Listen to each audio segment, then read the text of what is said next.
Assalamualaikum warahmatullahi wabarakatuh. Balik lagi sama gue di channel review apa aja.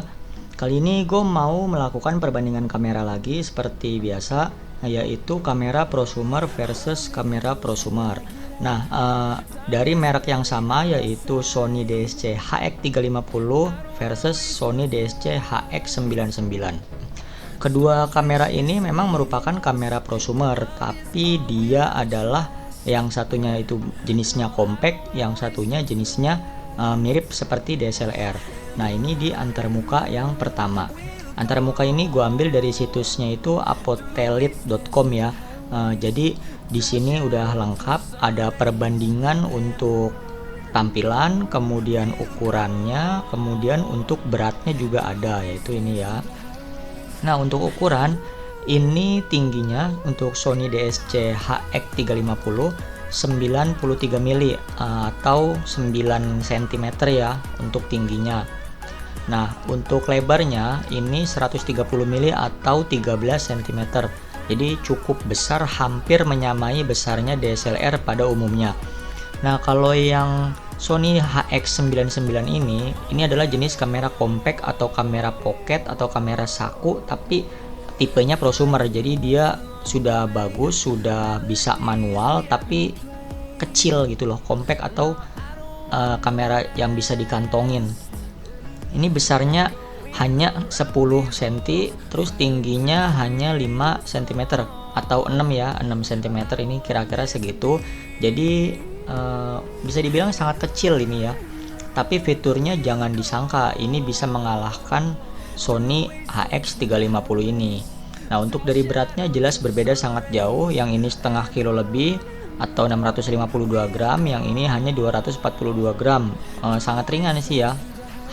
Dia lebih apa ya, lebih kecil, lebih ringan, kemudian lebih simple ya, pokoknya lebih segala-galanya dari jenis dan dari desain bodinya ini ya kan. Kemudian di desainnya, nah desainnya ini kelebihannya ada grip yang menonjol, dia untuk pegangan lebih enak, teksturnya juga dia ada seperti guratan kulit jeruk. Kemudian di bagian sini lensanya ini cukup besar, yaitu dari lensa Zeiss yang bisa zoom sampai dengan 50 kali optical zoom. Kemudian di bagian sini dia ada laser autofocus untuk membantu autofocus pada saat minim cahaya atau gelap. Kemudian di sini ada tombol release shutter, di sini ada tombol atau mode putar. Kemudian di sini ada tombol untuk membuka flash yang ada di kamera ini. Nah, kemudian untuk di sebelah sini yaitu Sony DSC HX99 ini juga mempunyai lensa dari Zeiss optical zoom 30 kali. Jadi optical zoomnya itu lebih panjang yang Sony DSC HX350, tapi dia sama-sama dari merek Zeiss, jadi kualitasnya tidak perlu diragukan lah ya, udah pasti bagus. Kemudian dia juga lebih kecil dimensinya. Nah, ini ada laser autofocus, sama seperti ini, membantu autofocus pada saat kondisi minim cahaya. Kemudian di sini juga dia disertakan untuk grip ya, jadi pegangan biar lebih nyaman, nggak cuman polos doang, tapi ini udah ada pegangannya. Jadi bisa dibilang sangat dipikirkan matang-matang ya oleh Sony untuk kenyamanan pembeli atau customer. Nah, di atas sini ada tombol release shutter, di sini juga ada tombol mode-modenya ya. Nah, kelebihan daripada Sony DSC HX99 ini adalah bisa merekam sampai dengan 4K, ini udah ada tandanya ya. Untuk hasil foto nanti bisa dilihat di akhir video, tapi hanya 2 ya, karena sangat sulit mencari hasil foto untuk yang kedua kamera ini yang sama-sama mengambil gambar pemandangan tersebut gitu ya. Langsung di antarmuka yang kedua. Nah, antarmuka ini adalah bagian utama atau bagian layarnya ya. Jadi seperti tadi, ini adalah ukurannya sama seperti yang tadi udah ada di antarmuka sebelumnya. Nah, untuk layar ini sama-sama memiliki bentang 3 inch. Ini juga sama 3 inch layarnya. Kemudian di sini dia ada electronic viewfinder. Kamera ini juga sebenarnya mempunyai electronic viewfinder ya, tapi dia tersembunyi. Jadi sistem pop-up gitu nanti dia akan muncul ketika kita membutuhkan viewfindernya. Kemudian di sini ada tombol movie, di sini juga ada tombol movie, ada gripnya juga di sini seperti sama. Nah, di sini juga ada gripnya. Kemudian di sini ada tombol media player untuk playback. Di sini juga ada. Nah, di sini itu ada tombol navigasi yang bisa diputar, kemudian ditekan juga bisa ya. Kalau ini hanya bisa ditekan aja atas bawah kiri kanan. Gantinya untuk memilih menu di sini ya. Jadi ini bisa untuk memilih menu diputar. Kalau ini dia bisa langsung di sini diputarnya. Itu perbedaan yang lumayan mencolok ya. Kemudian di sini ada tombol menu, ada tombol tanda tanya atau untuk informasi. Kalau di sini tombol menunya ada di atas. Ini dia ada tombol fungsi untuk menambahkan custom button. Nah, di sini dia ada tombol sampah dan tombol custom juga. Kemudian untuk fungsi-fungsi tombol navigasinya ini nggak terlalu berbeda jauh, karena di sini juga ada untuk tombol timer dan bershoot. Ini juga ada tombol timer dan bershoot atau continue shoot. Kemudian di sini ada tombol flash. Ini juga untuk mengatur flash, display, dan ini untuk exposure, apa ya namanya itu, menambahkan tingkat exposure atau kecerahan. Sama ini juga ada. Nah, untuk selanjutnya di antarmuka selanjutnya, ini adalah bagian dari atasnya atau bagian topnya ya. Nah, bagian atasnya ini sangat terlihat jelas bahwa ukuran dari Sony DSC HX350 ini jauh lebih besar dibandingkan dengan Sony DSC HX99 ini. Nah, seperti ini bisa dilihat. Untuk detailnya juga ini sangat mirip dengan DSLR. Kalau ini ya seperti kamera saku pada umumnya yang hanya mengotak saja seperti ini kan.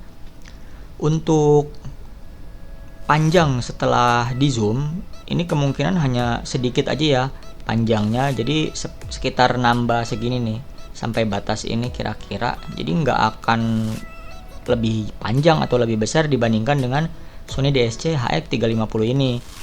Kemudian untuk fungsi-fungsi atau tombol-tombolnya, di sini ada mic stereo. Nah, kalau di sini mic-nya ini ada dua di sini ya, kanan dan kiri.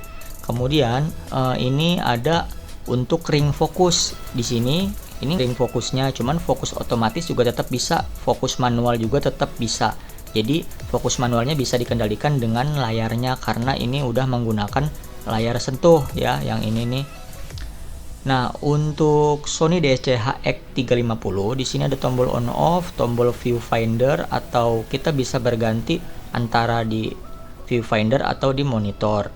Kemudian di sini ada tombol mode atau dial mode, bisa diputar-putar ini ya untuk berganti mode. Ini ada tombol function atau FN yang tadi di depan untuk Sony HX99 ini tuh tombol FN-nya. Ini ada di sini kalau Sony DSC HX350 ya. Kemudian ini ada tombol custom juga. Nah, kalau di HX99 tombol customnya itu ada di sini ya. Kemudian di sini ada untuk zoom dan tombol shutter. Di sini juga bisa untuk zoom dan tombol shutter. Kemudian di Sony DSC HX99 ini ada tombol on off-nya kecil di sini ya. Dan ada tombol untuk flash di sini nih. Jadi ini bukan tombol sebenarnya, seperti tuas gitulah karena dia digeser ya, bukan ditekan. Dia digeser untuk membuka flashnya. Ini flashnya di tengah sini ya. Kalau yang ini adalah pop up atau viewfinder. Jadi dia viewfindernya bisa ke atas, nanti ada di tampilan berikutnya. Nah, di sini ada tombol mode yang tidak kalah komplit daripada Sony DSC HX350 ini. Ya kan tuh. Dia fitur-fiturnya sih hampir sama, hanya ada perbedaan sedikit pada icon-iconnya aja. Langsung kita ke tampilan antarmuka berikutnya. Nah, ini adalah fitur dari layar-layarnya. Ini untuk Sony DSC HX350, layarnya hanya bisa di tilt seperti ini aja. Jadi dia bisa 90 derajat ke atas, tapi nggak bisa sampai buat selfie ya. Jadi hanya segini aja. Kemudian dia bisa untuk ke bawah, jadi bisa untuk foto low angle atau high angle. tapi untuk selfie dia tidak bisa ya.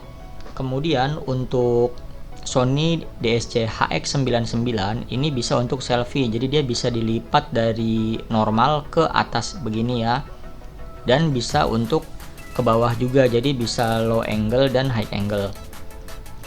Kemudian untuk viewfinder seperti yang tadi gue bilang, ini bisa pop up, jadi dia bisa disembunyikan jika tidak diperlukan atau tidak dipakai, dan ketika kita membutuhkannya dia akan muncul ke atas seperti ini ya, ke atas, dan ininya akan keluar.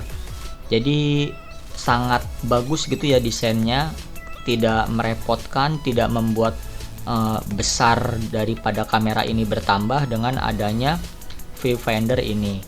Nah, langsung aja kita ke spesifikasinya.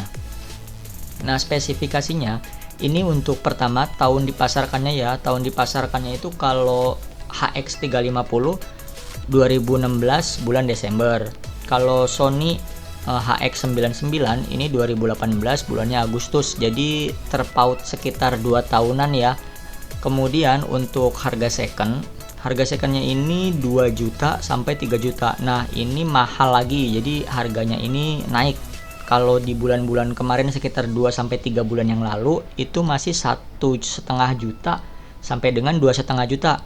Sekarang harganya udah naik lagi karena unitnya makin jarang yang jual second, yang barunya juga udah nggak keluar, tapi penggemarnya mulai bertambah. Jadi ya yang jual itu mulai dimahal-mahalin lah kayak gitu. Ini naik sampai harga 3 juta, tapi kalau lebih dari itu menurut gue sih masih kemahalan karena barunya sekitar 4 jutaan lebih ini. Nah, kemudian kalau Sony HX99 ini harganya masih di angka 5 juta sampai dengan 6 juta karena dia baru setahun lebih rilisnya. Kemudian juga dia harga barunya itu masih 8 juta. Jadi ya turun segini itu udah lumayan bagus untuk harganya. Kemudian untuk sensor sama-sama menggunakan 1/2.3, tapi resolusinya itu kalau yang HX350 20 megapiksel, kalau yang HX99 hanya 18 megapiksel. Jadi terpaut 2 megapiksel yang menurut gue tidak terlalu signifikan perbedaannya ya. Untuk hasil foto juga tetap aja detail kok kalau cuman beda segini doang. Untuk ISO-nya ini sama-sama di angka 80 sampai dengan 3200, bisa diekspansi sih sampai dengan 64.000 ya. Ini juga bisa kayaknya nih. Sampai maaf, bukan 64.000 tapi 6.400 ya, 6.400. Jadi 2 kali lipatnya ini. Ini juga sama bisa diekspansi sampai dengan 6400. Kemudian untuk lensanya ini menggunakan lensa Zeiss zoom 50 kali optical zoom. Kalau DSC HX99 zoom Zeiss-nya itu hanya 30 kali optical zoom. Jadi kalau kalian ingin memotret untuk benda yang sangat jauh, silakan kalian pilih yang HX350. Tapi kalau kalian untuk liburan, santai dengan keluarga atau dengan teman-teman dan tidak perlu untuk foto yang sangat jauh, gua rasa 30 kali ini udah cukup banget gitu loh untuk foto sekitar jarak 20 meter ya. Jadi 20 meter itu masih bisa kelihatan jelas dengan zoom 30 kali ini. Untuk foto orang ya, jadi orang sekitar 20 meter itu mukanya masih sangat jelas. Kemudian untuk layar, tadi udah gue jelasin, Sony yang 350 ini hanya bisa tilt. Kemudian kalau yang HX99 dia bisa flip touchscreen, bisa juga untuk selfie. Jadi sama-sama 3 inch lebarnya, tapi untuk fungsinya ini lebih unggul karena dia bisa untuk selfie dan bisa juga touchscreen. Touchscreen itu selain memudahkan untuk memilih menu, bisa juga untuk membantu manual fokus dan autofocus. Jadi kita semacam menggunakan smartphone aja gitu. Foto dengan smartphone kan lebih mudah untuk fokus karena tinggal pencet di layar aja gitu kan, di touch di layar dia akan fokus otomatis. Kemudian untuk continue shootingnya ini sama-sama bisa 10 kali dalam 1 detik ya, 10 fps itu, jadi 10 kali per detik itu bisa untuk kedua kamera ini.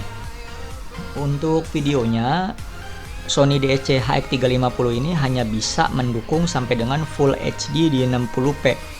Kalau Sony DSC HX99 dia bisa sampai 4K 30p dan Full HD 60p. Jadi dia ada keunggulan di 4K ini.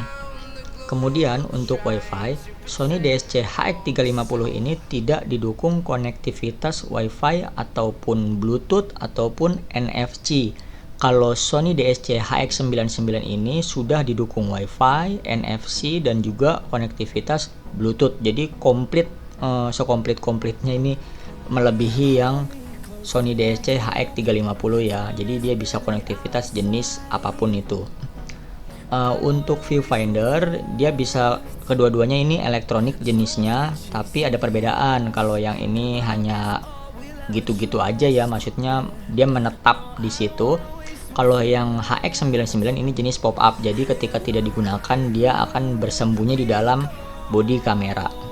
Untuk hot shoe keduanya tidak ada hot shoe-nya. Untuk format RAW DSC HX350 ini tidak bisa untuk foto format RAW, tapi kalau yang HX99 ini dia sudah mendukung format RAW. Jadi untuk hasil foto yang lebih baik bisa diedit dengan bagus itu silahkan kalian pilih HX99 ini.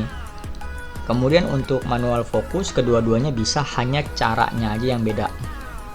Cara menggunakannya ya silahkan kalian cari tahu sendiri cara menggunakannya bagaimana di review yang komplit. Review bukan perbandingan ya, tapi di reviewnya. Kemudian untuk USB dia bisa digunakan untuk mengecharge, jadi sangat simple dan portable banget gitu. Bisa dicas menggunakan USB, jadi tinggal colok, nggak usah pakai cabut baterai, dia bisa langsung ngecas sendiri. Dan menurut gue lumayan cepat sih ya. Durasi pengecasannya itu sekitar 1 jam sampai 2 jam dia udah penuh kayak gitu. Langsung ke alasan memilih Sony DSC HX350. Yang pertama yaitu harganya. Harganya itu dia lebih murah jauh dibandingkan dengan Sony DSC HX99, hampir 2 kali lipatnya ya. Kemudian yang kedua adalah resolusi maksimalnya ini 20 megapiksel dengan HX99 hanya 18 megapiksel. Itu tergantung dari kalian. Kalau kalian merasa resolusi itu penting ya silahkan pilih yang Sony DSC HX350 ini. Untuk zoom juga, menurut kalian jika kalian ingin menggunakan zoom sejauh-jauhnya untuk memoto objek yang sangat jauh ya sekarang tinggal tergantung kalian mau pilih yang 50 kali ini atau yang 30 kali ini ya kan. Kemudian untuk maksimal aperture, nah ini ada sangkut pautnya pada lensa dan tingkat terang atau gelap pada foto. Jadi di kondisi low light f2.8 ini dia akan lebih terang hasilnya dibandingkan dengan f3.5 di kondisi gelap ya atau low light. Tapi kalau di kondisi yang cukup cahaya, contohnya seperti jam-jam 7 pagi sampai dengan jam 9 atau jam 10 pagi, ini nggak ada perbedaan. Kemudian antara jam 2 siang sampai dengan jam 4 sore itu juga nggak ada perbedaan ya untuk f ini nih atau aperture ini. Tapi di bawah jam itu, contohnya seperti jam 6 pagi ataupun jam 5 sore, jam 6 sore itu sudah berbeda pastinya. Karena f2.8 ini lebih banyak menyerap cahaya. Kemudian untuk maksimal shutter speednya juga Sony DSC HX350 ini lebih unggul di 1/4000, sedangkan HX99 hanya 1/2000. Jadi untuk memoto objek untuk yang freeze gitu ya, kayak benda jatuh atau misalkan burung terbang atau objek apapun itu yang bergerak sangat cepat, ini sangat diuntungkan dengan adanya maksimal shutter speed yang 1/4000 ini. Kemudian di alasan memilih Sony HX99, yang pertama videonya dia lebih bagus, bisa sampai 4K. Tapi menurut gue ya, kalian itu pasti jarang banget sih ngerekam momen menggunakan kualitas 4K. Kecuali kalau memang kalian itu YouTuber atau mungkin kalian videographer kayak gitu yang butuh kualitas video lebih.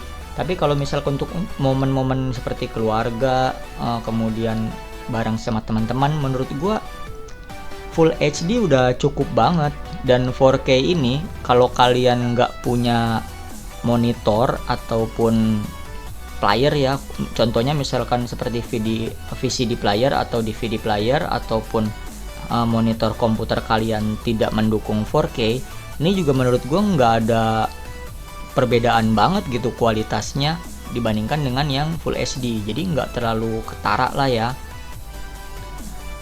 Untuk RAW format juga ini sangat diuntungkan. Kalau menurut gue ini adalah pilihan yang harus dipilih dengan adanya RAW format ini.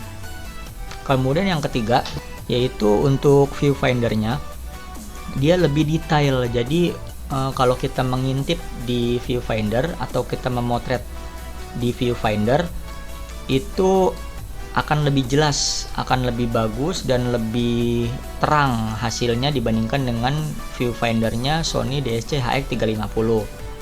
Kemudian untuk baterai juga dia lebih irit sampai 370 kali shoot. Kemudian kalau yang DSC-HX350 ini hanya 300 shoot. Jadi lumayan perbedaannya ya, lumayan jauh, 70 kali shoot perbedaannya itu. Untuk ukurannya juga dia lebih kecil ya, jadi lebih simpel dibawa kemana-mana, tidak memakan banyak ruangan, kemudian enteng atau ringan dan fleksibel juga gitu, mau ditaruh dimanapun bisa. Untuk layar dia juga unggul, bisa touch dan bisa selfie. Jadi buat kalian yang cewek atau yang seneng selfie itu silahkan pilih kamera Sony HX99 ini, karena ini udah bagus banget lah layarnya ya. Untuk konektivitas juga sangat lengkap, ada WiFi, NFC, Bluetooth, jadi tidak memerlukan kabel lagi untuk disambungin ke smartphone ataupun ke komputer, atau mau kirim-kirim gambar ke mana ya namanya, kayak Instagram atau ke WhatsApp juga lebih gampang gitu dengan menggunakan konektivitas yang lengkap seperti ini. Beda halnya dengan Sony DSC-HX350 yang tidak mempunyai konektivitas tanpa kabel atau near kabel seperti ini. Jadi konektivitasnya hanya bisa menggunakan kabel HDMI dan juga USB kayak gitu. Ya udah, gua rasa sampai sini aja dulu penjelasan yang menurut gua masih belum komplit sih ya, tapi daripada waktunya kelamaan, ini udah detail-detail yang penting menurut gua, kemudian yang bisa membantu kalian untuk memilih antara mau beli Sony DSC-HX350 atau HX99 ini. Kalau dari kebutuhan itu bisa berbeda-beda ya setiap orang, tapi kalau gua dengan budget misalkan antara 5 jutaan itu gue lebih baik pilih yang HX99 ya, karena dia lebih canggih, fiturnya lebih banyak. Minusnya hanya itu aja sih, hanya optical zoomnya yang 30 kali. Selebihnya dia lebih unggul dibandingkan dengan Sony DSC-HX350. Kalau untuk YouTuber yang videonya pengen jauh itu ya, atau motonya kalian pengen jarak jauh ya, silahkan pilih yang Sony DSC HX350. Tapi untuk video prank gua rasa sih akan terlalu mencolok ya kalau DSC HX350, karena dia bodinya kan besar. Kalau yang ini kan dia bisa disembunyikan di tas atau di mana kayak gitu kan untuk merekam. Ya pintar-pintar kalian lah untuk memilih sesuai dengan kebutuhan. Oke, kurang lebihnya mohon maaf. Wassalamualaikum warahmatullahi wabarakatuh.